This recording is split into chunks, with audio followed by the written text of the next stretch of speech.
أهلا بكم إلى قائمة الفرنسيين. المركز الخامس جو من عقوده الراعية وراتبه السنوي لاعب السلة الفرنسي أكثر من 3,600 ألف دولار العام. نوا يعتمد بشكل كبير على لتغطية نفقاته الشهرية. المركز الرابع أنيلكا حقق لاعب كرة القدم 10 مليون دولار مع شنغهاي شينوا، لكنه لا يملك أي صفقة بسبب مواقفه المثيرة للجدل الفرنسي عام 2010.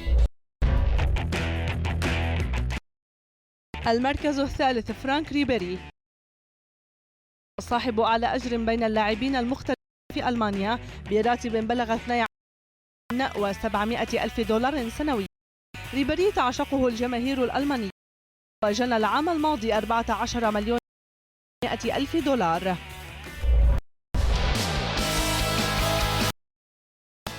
المركز الثاني توني باركر موزع سان أنطونيو سبيرز للمحترفين، جنى العام الماضي 16 مليون دولار، وهو بالسيارة والبيت اللذين تمناه.